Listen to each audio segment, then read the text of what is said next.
Radhe Radhe friends, good morning. সবাই কেমন আছো?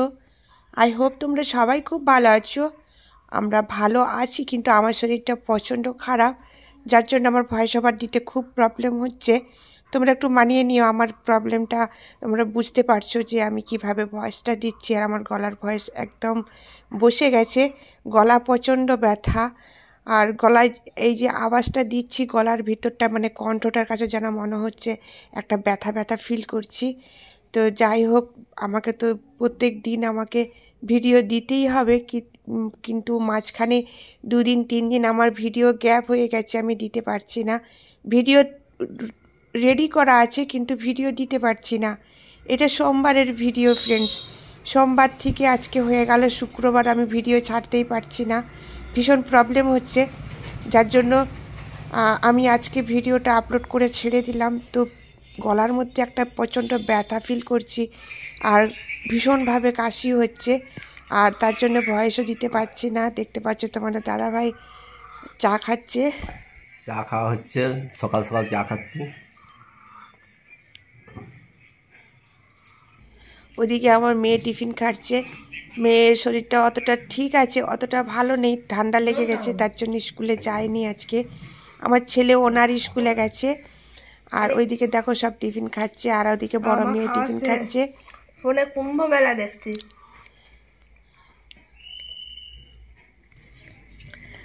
আমাদের এখানে মেঘটা একদম মেঘলা মেঘলা করছে, ওয়েদারটা দেখতে পাচ্ছ, একদম মেঘলা ওয়েদার। সকাল থেকে কুয়াশা করছিল, হালকা কুয়াশা করছিল, কিন্তু মেঘ করে আছে, একটু কোনো বৃষ্টি হয়নি, মানে রোদ বেরোয়নি। আর আমার শরীরটা তো অতটা ভালো নয়, যার জন্য আমি ব্লগিংও করতে পারি না, কোনো কিছু ভিডিও বানাতেও পারি না। বিশেষ করে শরীর মন দুটোই ভালো থাকলে তবেই কিন্তু ব্লগিং করা যায়। ব্লগিং কিন্তু এমনি এমনি হয় না। আর এই দেখো ঘরের ভিতরে, আর চলো ঘরের ভিতরে, কেন কি আমার তো পুজো টুজো সব কমপ্লিট হয়ে গেছে, সব তোমাদের সঙ্গে শেয়ার করলাম। এখন অনেকটাই বেলা হয়ে গেছে, আর এই দেখো চা রেখেছি, লাল চা। দেখতে পাচ্ছ আমরা সবাই কিন্তু লাল চা খাই সকাল সকাল। আর এখানে দেখো সবজি টবজি কেটে নিচ্ছি, কারণ আজকে রান্নাবান্না করতে হবে, আর শরীর না ভালো থাকলেও খেতে তো হবেই, সবাই মিলে খাবে। আর এদিকে সকালবেলা একটু ম্যাগি বানিয়ে দিয়েছিলাম, ম্যাগি খাচ্ছে ছেলে মেয়েরা। ওনার তো স্কুলে গেছে, আর আমার ছোটো মেয়ের জন্য একটু ম্যাগি করেছিলাম, সে ম্যাগি খেয়েছিল।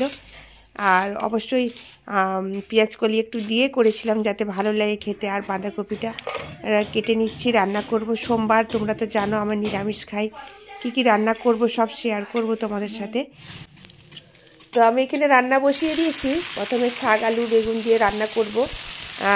শাকটা খেতে সবাই খুব পছন্দ করে, তো শাকে প্রথমে ফোড়ন দিলাম, ফোড়ন দিয়ে আলু বেগুনটা ভালো করে কষে নিচ্ছি, আর একটু নুন দিচ্ছি, সামান্য একটু হলুদও দেবো। তো বেশ ভালো করে কষে নেবো, যাতে আলু বেগুনটা বেশ ভালো করে মজে যায়, দেখতে পাচ্ছ। তারপরে কিন্তু আমি শাকগুলো দিলাম, এটা হচ্ছে পালং শাক। পালং শাক আলু বেগুন একটু সামান্য মূল্য দিয়েছি একটুখানি। তো সব কিছু দিয়ে একটা তরকারি দেখতে পাচ্ছ, খুব সুন্দর একটা, বেশ সুন্দর। এই দেখো একটা বেশ বেশ বেশ একটা ঘাঁটা ঘাঁটা ভাব হয়েছে, খেতে কিন্তু খুব সুস্বাদু লাগে। ফোড়ন এতে শাকে কিন্তু বেশি মশলা দেই না। আর এখানে দেখতে পাচ্ছ মাশরুমটা কেটে ছোট ছোট করে কেটে নিয়েছি, আর তার সাথে একটু আলু দেব, আর একটু পেঁয়াজ আদা রসুন কেটেছি।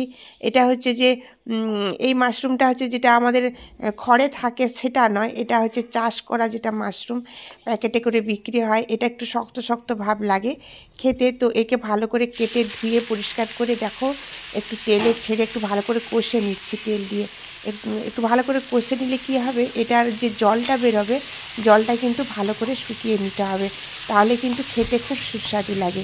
আর এই দেখো ভালো করে কষে নিচ্ছি।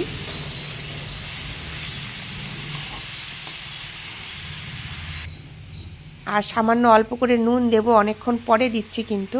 আর নুনটা দেওয়ার পরেই কিন্তু জলটা একটু একটু করে বেরোবে, তার মধ্যেখানেই কিন্তু আমি আলুটা দিয়ে দেবো। আলুটা দিয়ে দিলে বেশ ভালো করে কষতে কষতে ওটা বেশ সুন্দর, খেতেও বেশ ভালো লাগে। আর এর মধ্যে যদি এমনি একটু লঙ্কা দিয়ে ভাজা যায়, খেতে খুব সুস্বাদু লাগে, কিন্তু একটু আমি মশলা দেবো এর মধ্যে, হলুদ লঙ্কা সব কিছু দিয়ে, পেঁয়াজ আদা রসুন সব কিছু দিয়ে একটুখানি ভাজবো। আর কতটা দেখতে পাচ্ছ তেলটা কিন্তু একটু কোনো খিঁচে নেয় না, তেলটা কিন্তু সব পরিমাণ মতোই আছে। আর এদিকে দেখো পেঁয়াজ একটু কেটে নিয়েছি, রসুন আদা একটুখানি আদা দিয়েছি, দিয়ে একটু ভালো করে এটা বেটে আমি ওই মশলার সঙ্গে দিয়ে দেবো। এতে কিন্তু ছাতুটা খেতে খুব ভালো লাগে, আর এমনি যদি রান্না করা যায় সেটাও ভালো লাগে। কিন্তু এই দেখো ছাতুটা বেশ ভালো করে দেখো তেলের সঙ্গে মজে গেছে একদম সুন্দরভাবে। এইরকমভাবে মজে গেলে খেতে খুব সুস্বাদু লাগে। আর এর মধ্যে যদি তোমরা আর কিছু মশলা না অ্যাড করো, সামান্য একটু গুঁড়ো লঙ্কা অ্যাড করে দিয়ে ছড়িয়ে ভালো করে নেড়ে নেড়ে খাবে, খেতে কিন্তু খুব টেস্ট পাওয়া যায় একটা। আর আমি একটু এর মধ্যে পেঁয়াজ আদা রসুনকে একটুখানি মানে মাংসর মতন জাস্ট রান্না করছি আর কি। আর ওই তেলের মধ্যে কিন্তু বেশি তেল দেবো না, যে তেলটার মধ্যে আমি কষতে দিয়েছিলাম সেই তেলের মধ্যেই দেখো কষা হয়ে যেতে এতটা তেল বেঁচে গেছে। এতে বেশি তেল খিঁচে না, একটুখানি তেল দিলেই রান্না হয়। আর পেঁয়াজটা একটু ভালো করে নেড়ে চেড়ে তার মধ্যে আদা রসুন সব একসঙ্গে দিয়ে দিয়েছি, দিয়ে বেটে একসঙ্গে বেশ ভালো করে যেন ওর কাঁচা গন্ধটা চলে যায় সেভাবে একটু নেড়ে চেড়ে ভালো করে দিয়ে কিন্তু একই সঙ্গে ভালো করে সবগুলো মিশিয়ে নেবো। আর এখানে দেখছি হলুদ আর লঙ্কা গুঁড়ো, আর কিছু দিই না, জিরা ধনে গুঁড়ো কোনো কিছু দিচ্ছি না, শুধু হলুদ আর লঙ্কা গুঁড়ো দিয়ে ভালো করে একটু নেড়ে চেড়ে আর যাতে মশলাটার গন্ধটা চলে যায় আর কি। আর এখানে দেখো ভাত, আর ভাতের মধ্যে কিন্তু ডালটা দিয়েছি, কৌটোটা দেখতে পেয়েছো, ভাতের মধ্যে ডাল দিয়েছি। আর এই ভালো করে নেড়ে চেড়ে একটু সামান্য জল দিয়েছি যাতে আলুটা নতুন আলু তাড়াতাড়ি সেদ্ধ হয়ে যায়, কোনো অসুবিধা নেই, তার জন্য অল্প একটুখানি জল দিলাম, দিয়ে একটু ঢাকা চাপা দিয়ে প্রচণ্ড রোদ বেরিয়েছে দেখতে পাচ্ছ। আর আমার শরীরটা ভালো নয়, যার জন্য আমি ভয়েস ওভারটাও ভালো করে দিতে পারি না। তো দেখো কেমন রোদ বেরিয়েছে আজকে। এই 2 দিন আগে প্রচণ্ড কুয়াশা হয়েছিল, যেন বৃষ্টি পড়ছে। শরীর কেমন আছে?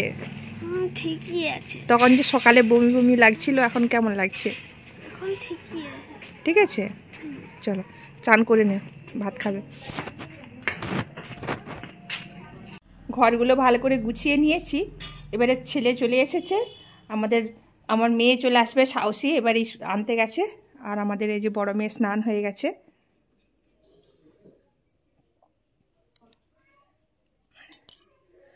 রান্না বান্না করে টেবিলে সব রেখেছি, কি কি রান্না করেছি সব তো তোমাদের সঙ্গে শেয়ার করেছি।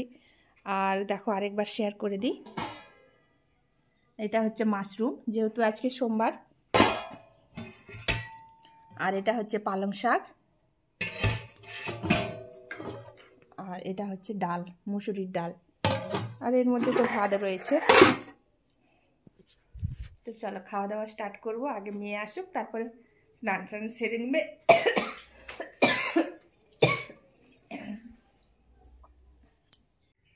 আর খাওয়া দাওয়া তো অনেকক্ষণে হয়ে গেছে। আর এখানে দেখো ধনে গাছের ফুল, ধনে পাতা লাগিয়েছিলাম, ধনে পাতার ফুলটা দেখো কত সুন্দর, তাই না? আমি সেটা তোমাদের সঙ্গে একটু শেয়ার করলাম। এটা ক্যামেরা বন্দি থাকলে কোনো সময় দেখতে পাবো, এটা তো আর সবসময় থাকবে না। দেখো ফুলটা দেখো অসাধারণ। আর তারপরে চলে এলাম সন্ধেবেলায় আমার গোপাল সোনাকে ভোগ নিবেদন করলাম, সন্ধে দিলাম। আর যেহেতু ছেলের পরীক্ষা চলছে, আমাকে একটুখানি ওকে নিয়ে বসতে হবে।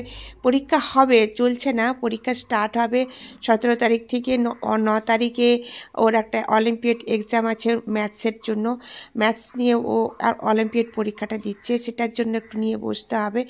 আর আমি ওকে কিছুই দেখাতে পারি না, কিন্তু কি বলো তো, কাছে বসলে না ওর একটু পড়াটা মনে হয় ভালো হচ্ছে। আর ওদের মনে হয় কি যে আমি একটু যদি সামনে বসি ওদের পড়াগুলো একটু ঠিকঠাক হয়। আর এই জন্যেই কিন্তু কোনো ব্লগিংও ভালো করে দিতে পারছি না, শরীরটাও ঠিকঠাক দিচ্ছে না। আর এই জন্য একটা সমস্যায় হয়ে গেছে, বাচ্চাদের পরীক্ষাগুলো যতক্ষণ না হচ্ছে আমিও ফ্রি হতে পারছি না। আর এই দেখো বাচ্চাদের পরীক্ষা হতে হতে এখন টানা 1 মাস লেগে যাবে আমার। তো তার মধ্যে তো আর এতদিন ধরে আমার কাজ ফেলে রাখলে হবে না, কাজটা তো আমাকে দিয়ে যেতে হবে। তো যেমন পারবো দিয়ে যাব, অবশ্যই তোমরা সাথে থাকবে। সব ফ্রেন্ডসদেরকে আমি জানাবো, যারা যারা আমার ইউটিউবে ফ্রেন্ডস আছো আর যারা নতুন বন্ধু আসছো তাদেরকে বলবো অসংখ্য অসংখ্য ধন্যবাদ আমার পাশে থাকার জন্য। আর আমার পাশে একটু সময় দিয়ে ভিডিওটা দেখার জন্য তোমাদেরকে জানাবো অসংখ্য অসংখ্য ধন্যবাদ। আর আমি যতটুকু ভিডিও বানাচ্ছি তোমাদের যে এতটুকু ভালো লেগে থাকে সেটুকুই আমি নিজেকে মনে করি খুব ধন্য মনে করি। আর এদিকে দেখতে পাচ্ছ আমার ছেলে পড়াশোনাটা করছে। আর 15 দিন পরে ম্যাথসের পরীক্ষা আছে 9 তারিখে, যেন অনেকটা অলিম্পিয়াডের পরীক্ষা আছে আর অনেকটা এখন রিভিশন করতে হচ্ছে। অনেক রিভিশন করতে হচ্ছে, ভালো করে পড়তেছ তো? আমার ছেলের এই অলিম্পিয়াড পরীক্ষাটা এটা দিয়েছিল স্কুলে, সেকেন্ড হয়েছে, পুরো স্কুলের মধ্যেখানে সেকেন্ড হয়েছে। আর এবারে পরীক্ষাটা দিবে, বাইরে যাবে, তো সেই পরীক্ষাটা দিতে যাবে 9 তারিখে। তো তার জন্য পরীক্ষার রিভিশন করতে হচ্ছে, আর ছেলের কাশিও হচ্ছে দেখতে পাচ্ছ। তো মোটামুটি অনেকটা চাপের মধ্যে আছি, তো তারই মধ্যে যে পড়াশোনাটা করছে আর রিভিশনগুলো করাতে হচ্ছে। ওখানে ছেলে পড়াশোনা করছে, ওনারের পরীক্ষা, আর মেয়েরও পরীক্ষা, সে সেই রুমে পড়তে বসেছে। আর এখানে রান্নাবান্না অনেকটাই সব তরি তরকারি রয়েছে, দুপুরবেলায় বাঁধাকপি তরকারি সব কিছু হয়েছিল, সব কিছুই রয়েছে। আর এখন শুধু একটু রুটি বানাবো, রুটি বানালে রুটি খাবে, ভাত আছে ভাতও খাবে, সব কিছু হবে। আর এখানে দেখো আটা মেখে রেখে দিছি। তো ফ্রেন্ডস, আর বড় করবো না, আজ পর্যন্তই রাখবো। দেখা হবে একটা নতুন ভিডিওর সাথে। তো তখন তোমরা সবাই সুস্থ থেকো, ভালো থেকো, টাটা, গুড নাইট।